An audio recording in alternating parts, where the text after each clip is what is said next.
Hey, what's going on, everybody? Today we're going to be looking at two very different ways to get a white vintage looking top on your Bronco.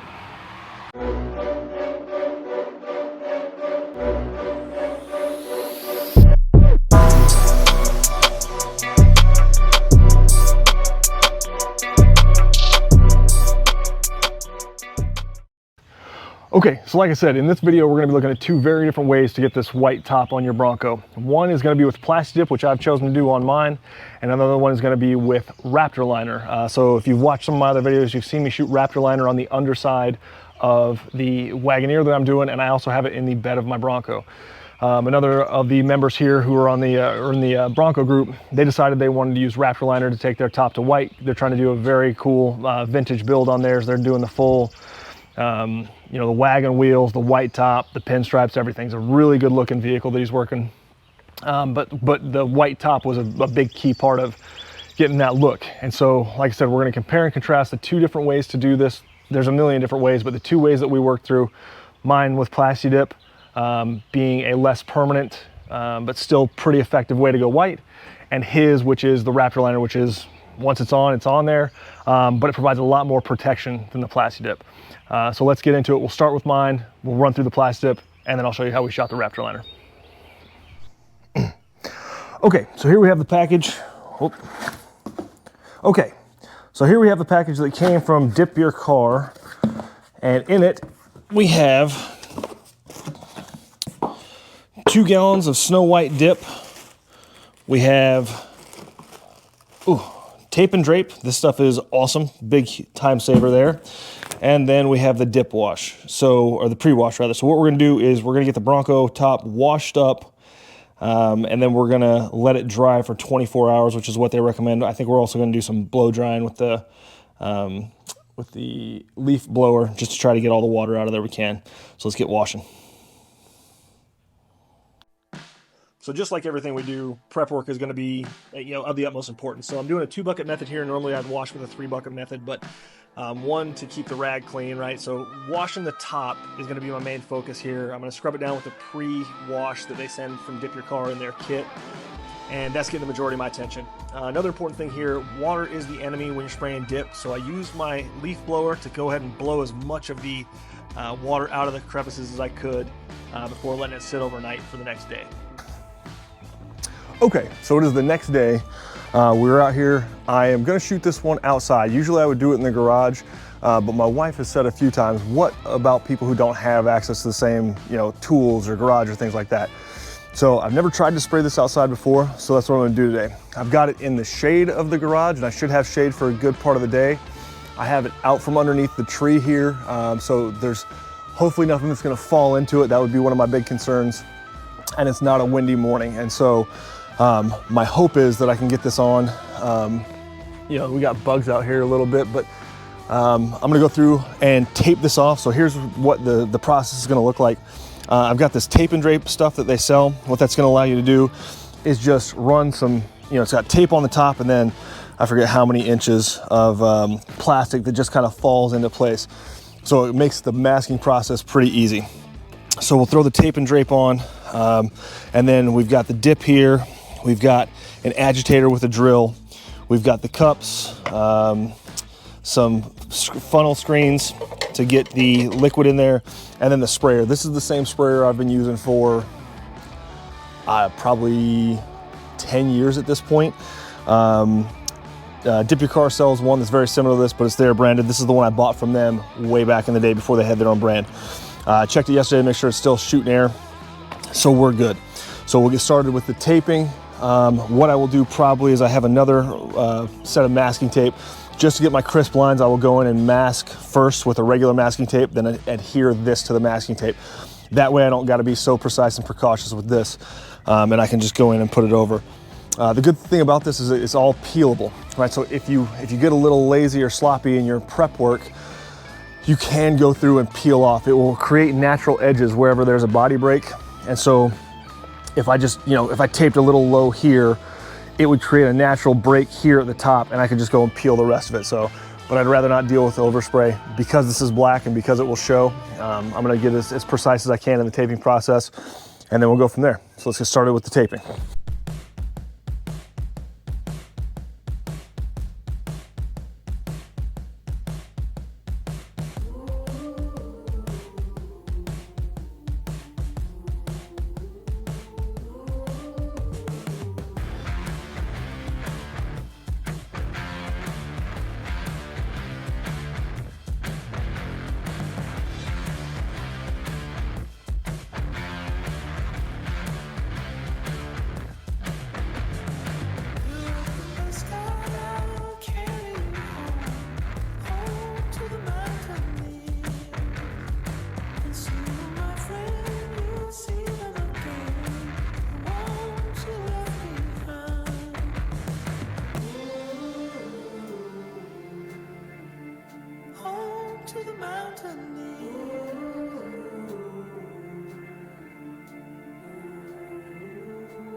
Okay, so it took pretty much an entire Queens of the Stone Age album and an entire roll of tape and drape, but we are done. So because I'm just shooting the top, you know, I draped off all the flat surfaces, and then I wasn't too concerned about like the wheels down here. I need to get that marathon, I need to put a bag on that, but other than that, we're done. Now I did leave a little space back here on the window because I want to show you guys how easily this stuff pulls off if you don't want to take the time to tape. I did just for product's sake because I only have 2 gallons.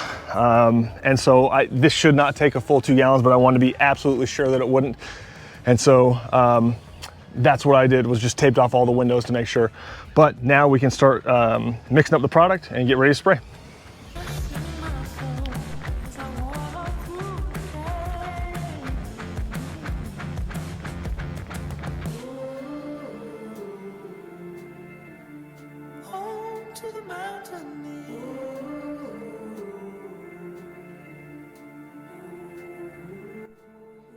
So once I've got everything mixed up and poured, what I'm gonna go ahead and do is spray my test patterns here. So I'm just gonna spray it down below on the plastic sheet, and you'll see that I'm adjusting the trigger depth there to allow me to get a little bit more of a fan pattern on here, which is gonna be important for coverage and avoiding tiger striping as you're spraying. So once I get my good fan pattern that I want, I'm gonna hop up here and I'm gonna start with the initial light dust coating that I'm gonna go through and just make sure I get good coverage over this. I'm not looking to saturate it, I'm not looking for a deep coverage here. This is a very light coat, just a dusting, just so I can get some on there to tack and do an initial adhesion of the product.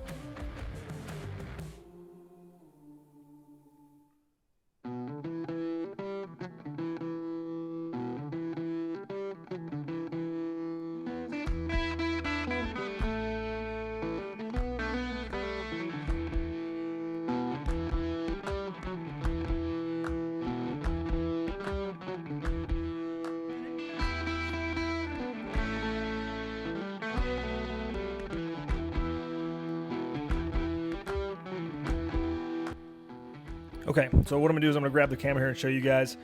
This is that dust coating, right? So you can still see, you know, plenty of the black peeking through of the top, but it's enough to get a kind of a base on there to give the rest of the material something to grab onto as it lays down as we go for the thicker coats moving forward. So this is what your first coat should look like, just a dusting, just enough product on there to create a base for the rest of it to grab onto.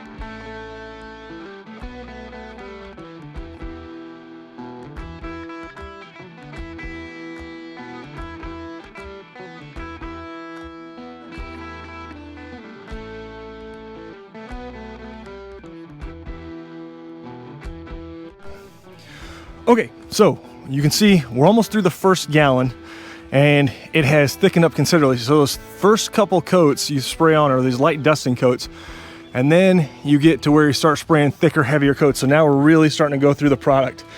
It's looking pretty good. I'm seeing some spots obviously where I need to touch up, and there's some light runs in there. But all in all, not too bad. I'm glad I got 2 gallons. I think it's gonna take 2, because this stuff, the thicker you spray, the easier it is to peel off. So I'm just sitting in between coats now, letting this dry, or tack up a little bit, and then we'll get back on it. But I'm gonna use the full 2 gallons, because like I said, the thicker this goes on, the easier it comes off, and I just don't wanna have a pain in the ass trying to peel this off the top if I ever decide to take it off. So, going pretty good so far. How deep am I into this? I'm about, what do you want? What do you want? Oh, yeah, that's what I thought. I'm about 2 hours into this process, so not too bad. We'll see how long it takes total, but I'm happy so far.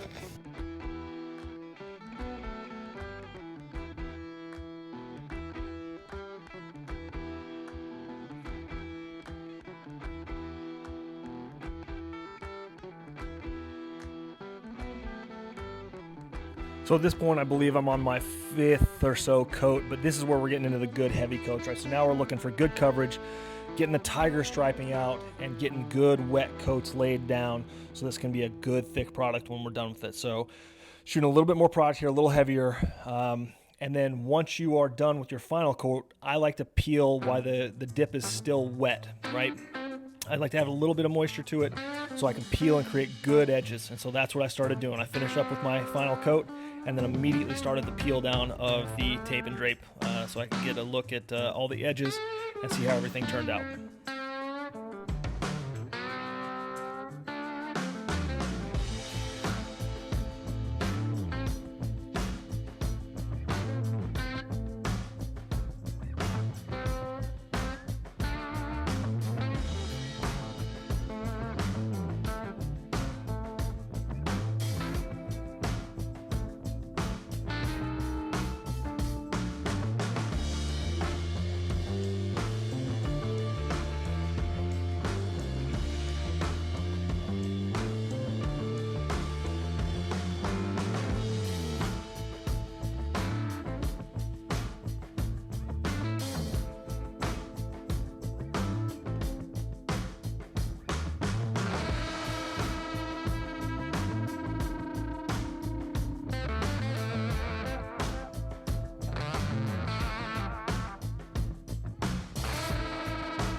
Now I gotta admit, at this point I'm having a little bit of a panic attack because as I'm peeling this down, I am not at all liking the look of this.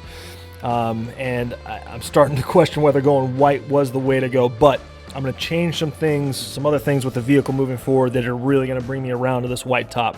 But I will say my initial reaction to this as I was doing this peel down was, well, I'm gonna wait for this to dry and then I'm gonna peel everything back off because I did not like the way it looked with that, you know, those wheels and tires and some of the other things that I will eventually end up changing going forward. But you know, right now I'm having a little bit of a panic attack. But that's the good thing about this product is it's not permanent, right? If you guys do a color on yours that you think is going to work and be a great accent color and it ends up being horrendous, you can just wait for it to dry and peel it all right down. So that's why I chose Plasti Dip. That's why I think it's the product, you know, until you're 100% dead certain that you want to do something permanent, Plasti Dip is always going to be my recommendation for any colors or accent pieces that you guys are trying to do. Okay, so a couple things to show you here real quick. So you see this little bit of overspray here? I just want to show you guys how easy this is to get off, right? So a little bit of overspray. It's as simple as just rubbing that off right there, right? And it's gone. So normally if you use like a rubber glove, it has a good bite and will kind of help you protect your fingers, but that was just a tiny little bit. Then the other thing is this slit up here. So as I was pulling the tape off, it kind of came off with it. But this, I mean, look at that. I wanted to show you guys how easy that was to take off. If you spray it thick, it just comes right off. So this is, you know, about the thickness of a balloon, got some stretch to it. And I mean, that's, you see how, there you go, stretching, it'll eventually pop. But that's what you're shooting for, right? Is something that's that thick. And then it's not the most, you know, it's gonna give you a little bit of protection from brush rash and things like that, but that'll eventually pop through, right? So I've got a lot of cleaning up to do. You can see my tape job was not stellar, so I've got some overspray and some things like that. But by and large, I'm pretty happy with how this has turned out. Again, got to go in and clean up, you know, like that overspray there, but you see that comes right off. And then there's some places where, you know, it kind of got on this this weather stripping here. We'll go in and we'll make sure we do a nice clean tear there. If you need to get a clean tear, I would recommend a razor blade anywhere that you're worried that it's going to peel into the actual dip itself, right? So like here, if I start tearing, you can see it's a little connected right there. And so I'll come in with a razor blade and I'll pop that loose before I start peeling anything. But, you know, like I said, by and large, that's pretty much the end of it. I think it turned out pretty okay.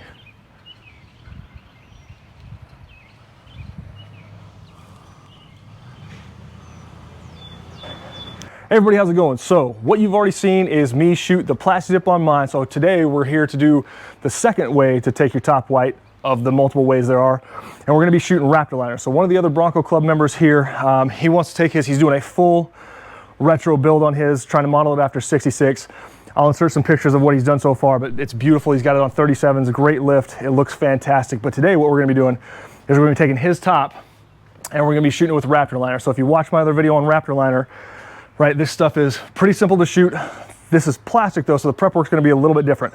I've never shot plastic, but from what we've been watching online, it seems like it's just gonna be a quick wipe down with wax and grease remover, 220 sand, wipe it down again and shoot. Tape on this one, we're gonna leave all the gaskets on in the glass, and so we'll take a little bit of extra care as we're taping everything down. But other than that, should be a pretty simple shoot.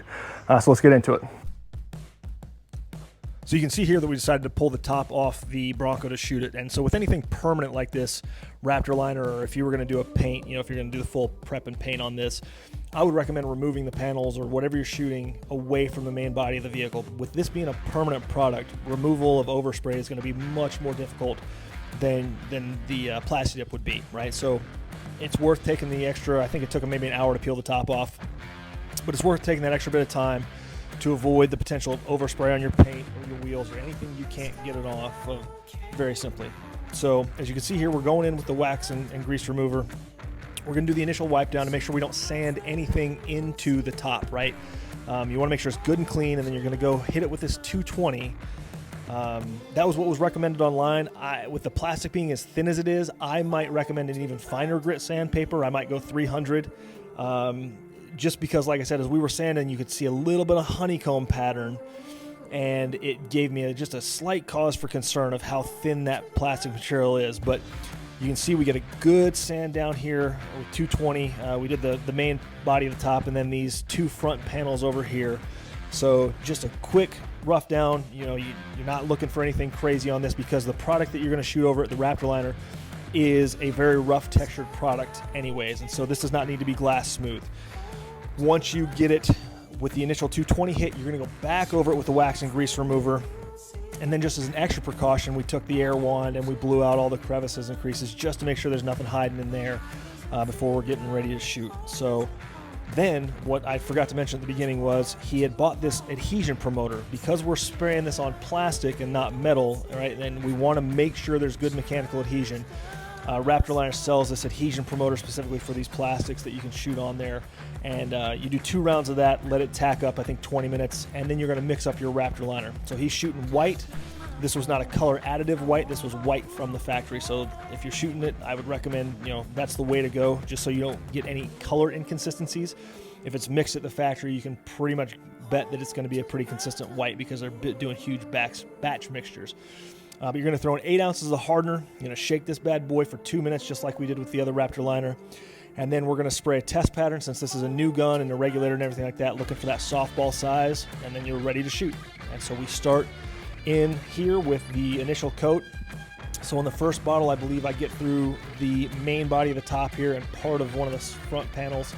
But again, we're not going for super duper heavy coverage here, right? We're getting some good coverage, maybe a medium coat on this just to get the initial product down. There's going to be visible tiger striping. There's going to be a little bit of black peeking through at the end of this when it's done. But again, it's better to spray it, get a good coverage on there for a base coat, and then go in for your second coats with heavy coats to get rid of the tiger striping. Make sure you got good mechanical adhesion, right? Because the last thing you want to do is spray this so thick that it doesn't cure properly on the initial coats and then creates problems with adhesion going down the road. So again, right, I think we're shooting at 55 PSI. He's got the regulator on the gun, so we were shooting at 55 PSI. You can up or down that depending on what kind of texture you want. I believe if you drop it down, some guys say at about 30 PSI, is where they get good, smooth, a much smoother texture out of.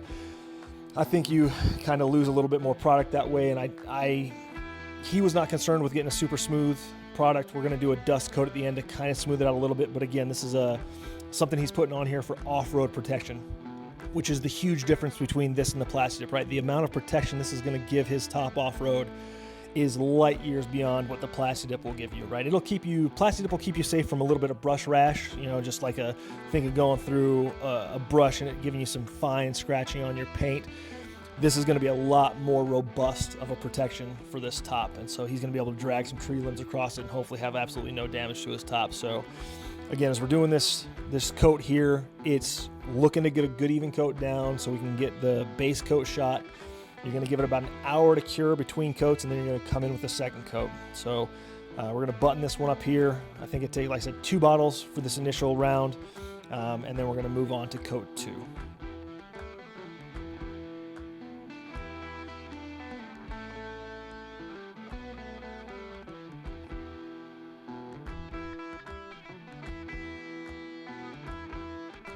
So after we let it sit and cure for an hour, you can come back out and see we were looking this over. There's a little bit of tiger striping there, but like I said, that's with that first coat acceptable for me, right? Because we're going to come back over and we're going to get that in the second coat. What I'm doing here is I'm looking, before I start spraying, I'm going to mark on this board I've got down here any places that need special attention, right? You don't want to be in the middle of spraying and trying to figure out where was it that I was looking, that spot that I missed. And so I went through, marked those all on the board before getting started.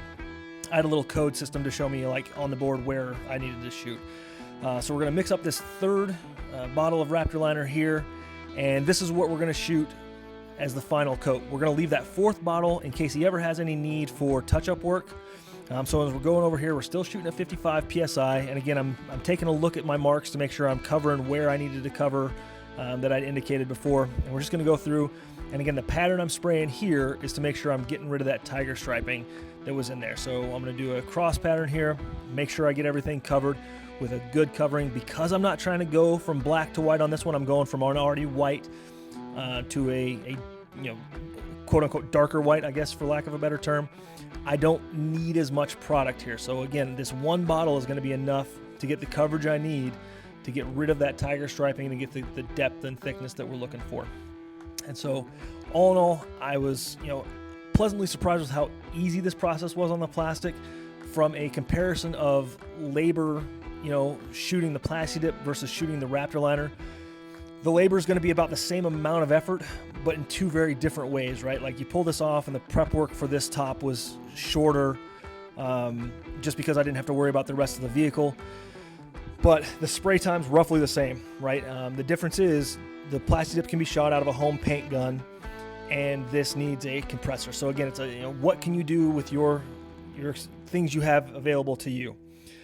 So in the end here, we get good coverage. I was very happy. We got the tiger striping out, and you can see here, you know, it looks good. Looks like it's going to do what he's looking for it to do. And I had to take off before we got it back on the top, but you're going to see right here what it looks like. So thanks for hanging out, guys. Thanks for checking this out. If you have any questions on either of these products, let me know. But I think they turned out beautiful. And if you made it this far, I'd appreciate it if you'd like and subscribe. Help out the channel so we can see what else we can do with these Broncos. Thanks.